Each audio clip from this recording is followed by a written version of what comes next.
Так, сіздерге қайырлы күн, сіздермен бірге Шұғыла апай. Бүгін біз фотосинтез пигменттері және ереп мәнін талдайтын боламыз. Бұл бізде биология өмір сынып бірінші бөлімдегі тақырып болып табылады, С деңгейінің тақырыбы. Ал кеттік ал. Жалпы бізде фотосинтез дегеніміз не? Фотосинтез дегеніміз өсімдіктердің жапырақ энергиясын пайдалана отырып, көмір қышқыл газ бен судан органикалық зат глюкоза түзілу процесі. Жалпы айтқанда фотосинтез дегеніміз биорганикалық заттардан органикалық заттың түзілу процесін атайтын боламыз. Оның теңдеуі бізде фотосинтез теңдеуі су мен көмір қышқыл газының қатысында бізде С6H12O6 және оттегі газының түзілу процесін атайтын боламыз. Яғни бізде биорганикалық заттардан органикалық зат түзілу процесін фотосинтез процесі деп атаймыз. Бізде бұл үдеріс өсімдік жапырағындағы хлоропласт органоидында жүреді. Яғни хлоропласт дегеніміз бізде өсімдіктерде бізде пластид деген органоид бар. Бізде пластид деген өсімдікке түс береді, пластид. Бізде 3 түрлі пластид бар. Хлоропласт, хромопласт және лейкопласт. Бізде хлоропласт дегеніміз өсімдікке жасыл түс береді өсімдік жапырағына. Ол хлорофилл пигменттің әсерінен. Хромопласт дегеніміз өсімдікке қызғылт сары түсті өң береді. Өсімдіктің тұқымына, күлтелеріне түс береді. Ал лейкопласт бізде түссіз пластид болып табады. Өсімдіктердің түйнегінде, тамырында кездеседі. Бізде фотосинтез тек бір пигментпен ғана жүрмейді. 7 сыныпта өттіге фотосинтез процесі бізде хлоропласт органоидында жүзеге асады, яғни хлорофилл пигменті арқылы жүзеге асады деп. Негізінен фотосинтез пигменті бізде бір ғана пигментпен жүрмейді екен. Яғни фотосинтезге бірнеше пигменттер қатысады екен. Әр пигмент жарықтың әртүрлі толқын ұзындығын сіңіреді. Сондықтан олар фотосинтездің тиімділігін арттырады екен. Енді фотосинтез процесі қай органоидта жүзеге асады? Сонда бізде С жауабы хлоропласт болып табылады екен. Митохондрияда бізде митохондрия актив, яғни энергия станциясы, ядрошық бізде көбеюді жүзеге асады, ал цитоплазма бізде тасымалдануды жүзеге асады екен. Енді пластид, яғни бізде фотосинтез процесін жүзеге асыратын бізде қандай пластид дедік? Пластид бар. Пластидтер бізде 3-ке бөлінеді екен. Өз кезегінде фотосинтез процесін жүзеге асыратын пластидтер бізде хлорофилдер, жаңа айттық, каротиноидтер және фиковериндер. Фотосинтез процесіне маңызды рөлді жасыл пигменттер хлорофилдер атқарады. Француз ғалымдары Пилете және Кавенту жапырақтың жасыл зат бөліп шығарып, оны хлорофилл деп атады екен. Сонда бізде фотосинтез процесін жүзеге асыратын бізде 3 түрлі пигмент бар екен. Біз білетін хлорофилл, каротиноидтер және фиковериндер. Оның не екенін айтамын. Хлорофилл дегеніміз бізде өсімдікке өсімдік жапырағына жасыл түс беретін пигмент болып табылады. Бұл пигментті бізде Пилете және Кавенту не істеген екен? Пилете және Кавенту жапырақтан жасыл түсті зат бөліп алып, оны не деп атаған екен? Хлорофилл деп атаған екен. Келесі бізде осы хроматография дегенімізде, осы бізде ереп мәні фотосинтез пигментіне хроматография не қатысы бар? Жалпы хроматография дегеніміз өсімдіктің жапырағынан алынған бояуларды бөліп көрсету әдісі. Бізде өсімдік жапырағында хлорофилл ғана пигмент болмайды, бірнеше пигмент болады дедік. Сол өсімдік жапырағын алып, сол өсімдік жапырағында әртүрлі түстің бар екенін бөліп көрсететін әдісті хроматография әдісі деп атайды екенбіз. Қағаздың бір шетіне бояу жағылады. Мысалы, бір қағаз алайық. Мынау бізде қағаз болсын. Қағаздың мына шетіне бояу жағылсын. Көк түсті бояу жағылды бір шетіне. И ол арнайы сұйықтыққа батырылды. Міне суға немесе бір спиртке батырылды. Міне араға дейін батырылсын. Сұйықтық жоғары көтерілген сайын, бояулар жан-жаққа тарамдалып, бөлініп, әртүрлі түске айналады екен. Сол әртүрлі түстің бар екенін дәлелдейтін әдіс бізде хроматография әдісі екен. Келесі бізде жаңа бізде өсімдікте фотосинтез процесін жүргізетін пигмент бізде хлорофилл пигмент дедік. Сол хлорофилл пигменті өз кезегінде бірнеше түрі бар екен. Қазіргі шақта бізде хлорофилл пигменттің 10 түрлі түрі белгілі екен. Олар химиялық құрылысы, бояуы, тірі организмдер арасында таралуы бойынша түрліге ажыратылады екен. Қазіргі таңда кітапта бізде НЦ-да келетін 4 түрлі хлорофилл бар. А, В, С және Д. Бізде барлық жоғары сатылы өсімдіктерге А және Б хлорофилі тән, С хлорофилі диатомды балдырларға, Д хлорофилі қызыл балдырларға тән екен. Мұнан басқа фотосинтездеуші бактериялардың жасушаларында болатын 4 түрлі бактериохлорофилл бар екен. Сонда бізде фотосинтездеуші бактериялардың хлорофилін бізде бактериохлорофилл деп айтамыз. Олардың да бізде А, Б, С, Д деген 4 түрі белгілі екен. Бізде жасыл бактерия жасушалары және қызыл бактерия жасушаларында осы бактериохлорофиллдер кездеседі екен. Соның С-сы мен А-сы жасыл бактерияларда, ал күлгін бактерия жасушаларында бізде А мен Б бактериохлорофилл кездеседі екен. Бізде осы өсімдіктегі хлорофиллдерсіз және бактериядағы бактериохлорофиллсіз бізде фотосинтез процесі жүзеге аспайды екен. Сонда бізде хлорофиллдің өз кезегінде бізде 4 түрлі бар. А, В, С, Д. Бізде жоғары сатылы өсімдіктерге А және В хлорофиллі, ал төменгі сатылы өсімдіктерге С және Д хлорофиллі тән екен. Соның ішінде С хлорофилл диатомды балдырларға, Д хлорофилі қызыл балдырларға тән екен. Ал бактериохлорофилл дегеніміз бізде не ол? Жасыл бактерияларда бізде С және А бактериохлорофиллі бар екен, ал күлгін бактерия жасушаларында А және Б бактериохлорофиллдері бар екен. Келесі, сонда бізде жоғары сатылы өсімдіктерде қандай хлорофилл түрлері бар? А және Б хлорофиллі бар екен. Келесі, бізде енді жаңадан бері айтып отырық. Пигмент дегеніміз не? Пигменттер дегеніміз не? Пигмент дегеніміз жапырақтың түсін беретін және күн сәулесін сіңіретін бояғыш заттарды пигменттер деп атайды екенбіз. Фотосинтез осы пигменттердің арқасында жүреді екен. Яғни фотосинтез процесі бізде жаңа айтып атқан жасыл, қызыл, күлгін деп атқан пигменттердің әсерінен жүзеге асады екен. Негізгі фотосинтездеуші пигменттер бізде хлорофилл, каротиноидтар және соңғысы фиковириндер. Енді хлорофилл өз кезегінде хлорофилл А, Б, С, Д деп бөлінеді. Хлорофилл А бізде жасыл түсті пигмент болып табылады. Бұл ең басты пигмент. Бұл жарықтың көк, күлгін және қызыл толқындарын жақсы сіңіреді екен. Сонда ол хлорофилл А өзіне көк, күлгін, қызыл толқындар сіңіреді. Бұл бізде түсі жасыл болып көрінеді, себебі ол некен жасыл жарықты өзіне шағылыстырғандықтан бізде хлорофилл А бізде жасыл түсті болып көрінеді екен. Тікелей фотосинтездеу реакциясына қатысады екен. Ал хлорофилл Б бізде жасыл сары түсті пигмент болып табылады, жасыл мен сары араласқан. Бұл бізде қосалқы пигмент. Бұл бізде жаңағы хлорофилл Б, хлорофилл Аға энергия жеткізеді екен. Көкшіл және қызыл сары жарықты өзіне сіңіреді екен. Келесі, каротиноидтар бізде бұл сары және қызғыл сары түсті пигменттер. Көк және күлгін жарықты сіңіреді. Бұл бізде жаңағы не хлорофилл энергияны жеткізуге көмектеседі. Хлорофиллге энергияны жеткізуге көмектеседі. Артық жарық энергиясынан өсімдікті қорғайды. Яғни фотозақымданудан бізде артық жарықтан бізде өсімдікті қорғайтын пигмент бізде каротиноидтар деп аталады екен. Енді соңғы үшінші пигмент бізде фиковириндер. Бұл бізде хлорофиллге қосымша пигменттер болып табылады. Олар жарықтың көк, жасыл және сары түстерін жақсы сіңіреді.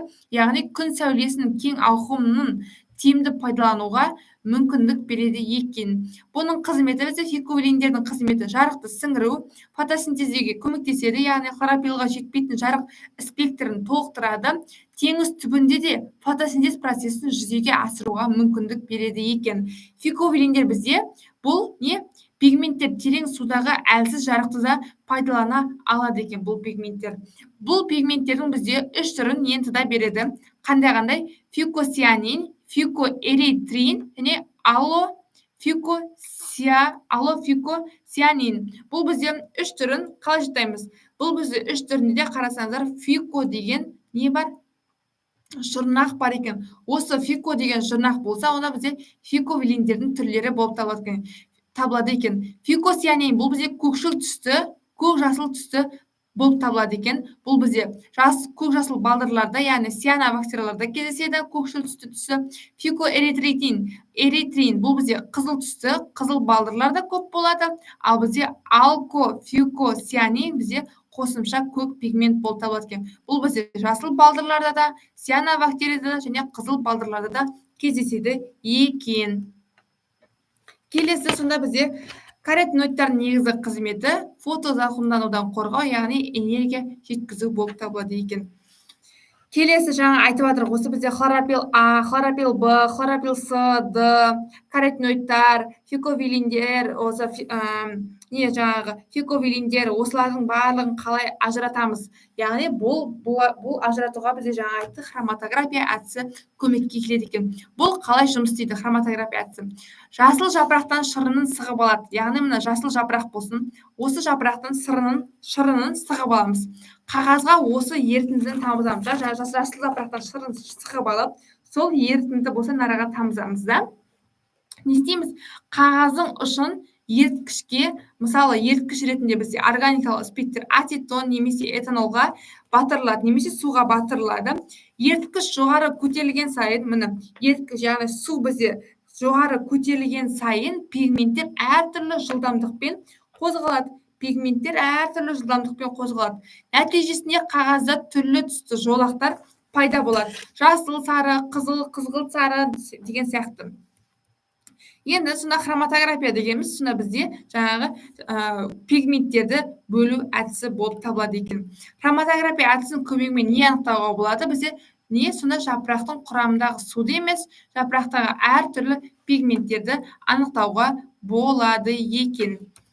Келесі, пигменттер неге әртүрлі жылдамдықпен көтеріледі? Жаңа айттық, еріткіш жоғары көтерілген сайын пигменттер әртүрлі жылдамдықпен жоғары қарай көтеріледі деп. Себебі әр пигменттің молекулалық массасы мен еріткіште еритіндігі әртүрлі болады. Мысалы, бізде хлорофилл А-ның молекулалық массасы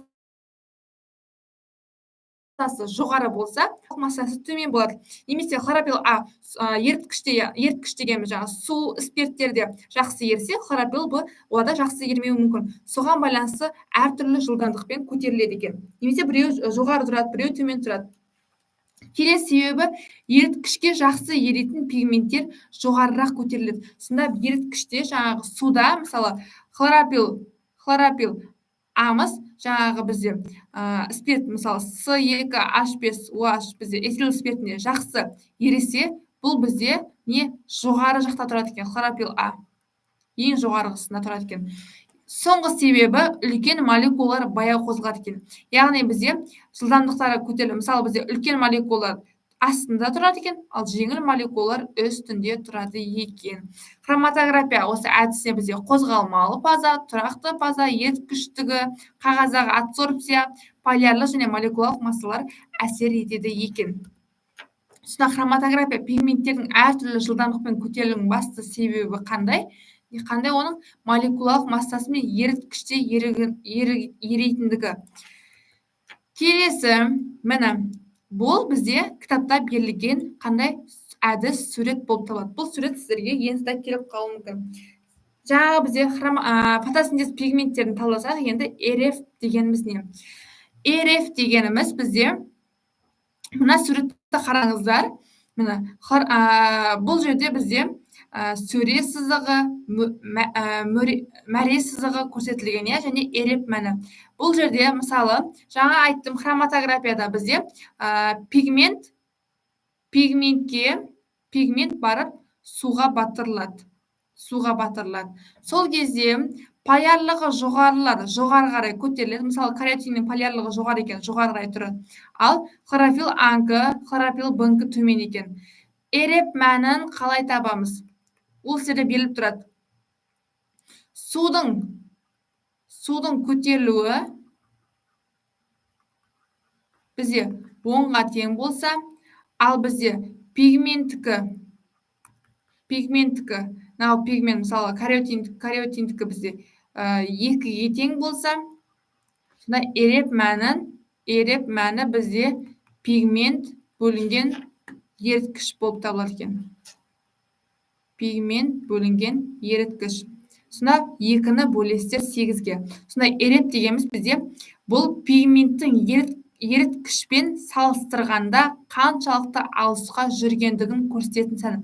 Пигмент жүрген қашықтық, мысалы бізде ксантофилдің жүрген қашықтығы 3-ге тең, ал еріткіш жүрген қашықтық еріткіш ретінде, мына жер еріткіш қой бізде. Бұл жер бізде жүрген қашықтық бізде 6-ға тең болса, сонда не істейді екенбіз? Ереп мәнін бөлеміз 3/6 арқылы табады екенбіз. Егер еріткіш бізде 10 см жүрсе, ал хлорофилл А бізде, хлорофилл А мына жерде 5 см жүрсе, ереп мәнін 5/10. Сол арқылы табады екенбіз.